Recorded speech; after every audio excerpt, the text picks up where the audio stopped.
Hello, welcome to my channel. I'm Tiffany, retired librarian turned homeschool mom. And in this video, we're going to be looking at a 4-part series. So this is called Native America. This is it's First Peoples, Ancient Civilizations, Enduring Cultures. So this is a 4-part mini-series from PBS. I'm going to be reviewing each one. And I'm going to open this up. So we're going to be looking at Caves to Cosmos, which is the first one. I'm just going to be using this for the entire thing, just because it's easier to do. So this is kind of an interesting series. Now, I originally watched some of this on YouTube, which I got for free. However, they cut some of it out, so I really recommend getting the full thing, because it is very, very interesting. And it involves very much true to talking about Native America by talking to, actual Native Americans. So Caves to Cosmos, which is the first of the 4-part mini-series here. And each one of them does this. They have a base place where they keep going back to. In this case, it's Chaco, I believe is how they pronounce. It's an ancient Pueblo ruin in the middle of nowhere in New Mexico. Yes, I looked it up on a map. It's literally in the middle of nowhere in northwestern New Mexico, I think would be the best kind of direction. Northwestern New Mexico. So it is definitely the middle of nowhere. It's nowhere near any of the major cities. So it is very interesting. It was a huge site. It had multiple 8-story buildings. Vividly, 8-story buildings. It's very, very old. We're very, very, very, talking very, very, very old. These are some of the first native people. And it was a massive pilgrimage site for these Pueblo people. It focuses specifically on the Hopi who make pilgrimage here, but it's what can turn a Pueblo site of the people who made their home in the American South, what we call the American Southwest, and probably what is also now northern Mexico. So that's this arid, almost desert region is what we're kind of referring to as these Pueblo people. And this was a massive, like I said, they had I think 5 8-story complexes. Yeah, that is very, very big. It was huge. Thousands of millions of people were living here and coming through here. They've found evidence that there were people coming up from the south, from southern parts of Mexico.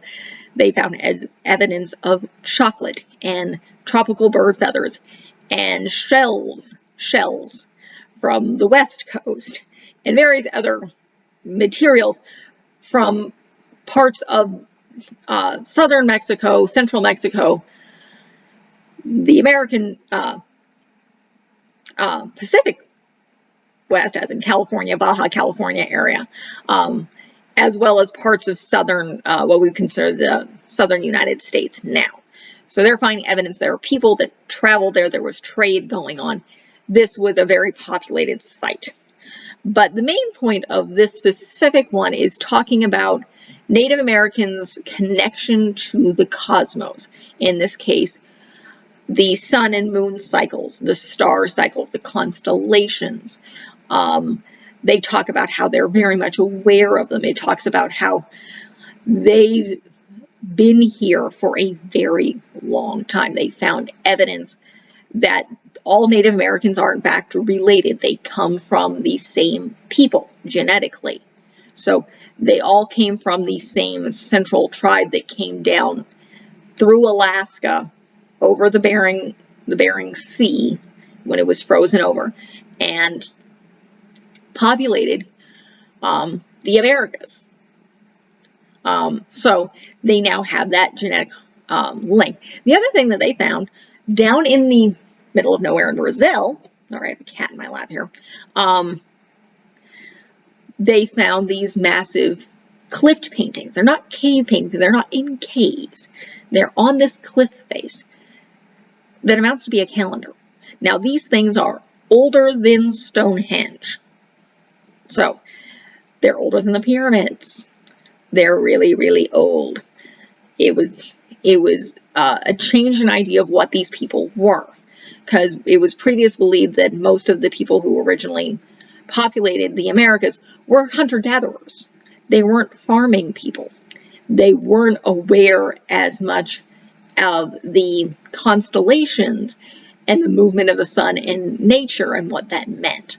But this massive cliff face, I mean, it's huge, documents not only basically the winter and summer solstice of what the sun is doing. They have figured that out. It literally shows a calendar, and it shows different animals. So they were aware, they were paying attention to what the animals were doing, what the sun and the stars were doing, and what was going on and how this was reacting to nature and how this would have affected their lives. The same with Chaco, where it acts as a calendar, very much so. But you see these connections of these people, and they're talking to the Hopi and how they do various prayers, and how the elders will come and do pilgrimages up to Chaco. Now, from the Hopi reservation, and I did a mapping thing, it's about a 3-hour drive. So, if you're aware, the Hopi reservation is in a very strange place. So, in Arizona, in northeast Arizona, you have the Navajo reservation. In the middle of it, you have the Hopi. Literally, they're in the middle of the Navajo reservation. They're a tiny little reservation in the middle of the Navajo reservation, which is kind of, it's funny for, as in suddenly, I live in Arizona. Daylight savings does not happen in this state.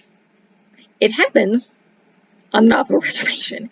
It does not happen on the Hopi reservation. The reason it happens on the Navajo reservation is because the Navajo reservation bleeds into New Mexico, and New Mexico does. So they want to have the same time in both parts of their reservation. Mind you, the majority of it is in effect in Arizona. But again, the Hopi are about 3 miles. It's about a 3-mile drive for them to do this pilgrimage to Chaco. And again, it's the middle of nowhere, New Mexico. So some of them will literally only do it once in a lifetime. But it's connecting to their ancestors. They go there and they pray, and they do rituals connected to their people, connecting to this ancient culture that they are still connected to. They created these, part of the buildings that they had, where you would walk a ladder down into the ground. So they were talking about not just the 4 directions, but 6, because you have up and down. So, and they talk about how, particularly another people who are connected to the Grand Canyon, they come out of the earth.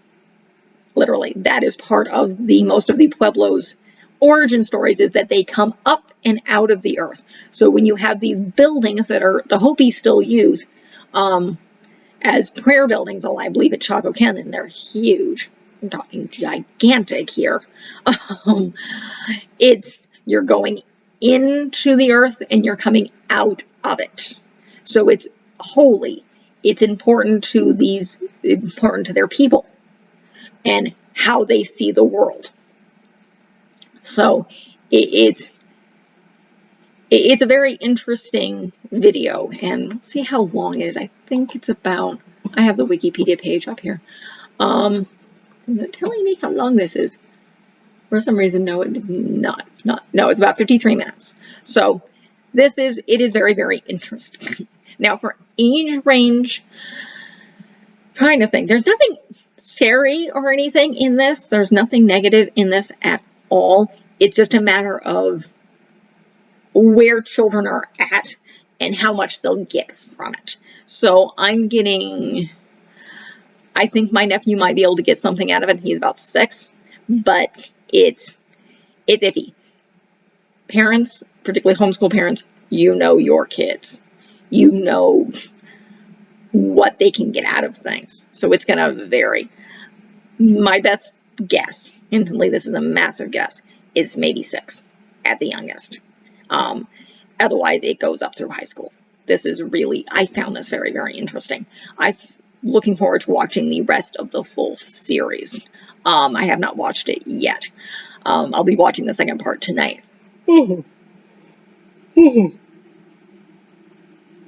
it has been a long day. I'm actually filming this on St. Patrick's Day of 2022. So of the year you guys will see this, but this is obviously earlier in the year. And these things are coming out obviously in November. November, as they do to counteract whatever books I'm covering in November, because that's when we celebrate Native Americans. So we probably should celebrate them year round. Again, I have a cat in my lap here.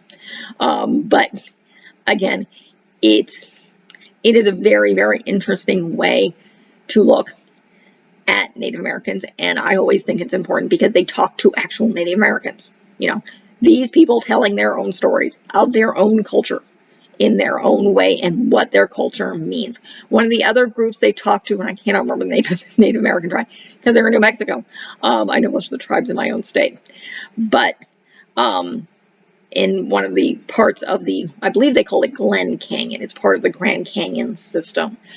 And they create what they call maps, which are actually beautiful pieces of art, absolutely utterly gorgeous, where they map their culture and their people to share it with the world, which is kind of one of the books that I did last year, one of the children's books. One of the authors of this, I think it's called We the People, is part of a newer grouping of Native Americans who are wanting to share their culture so it doesn't die.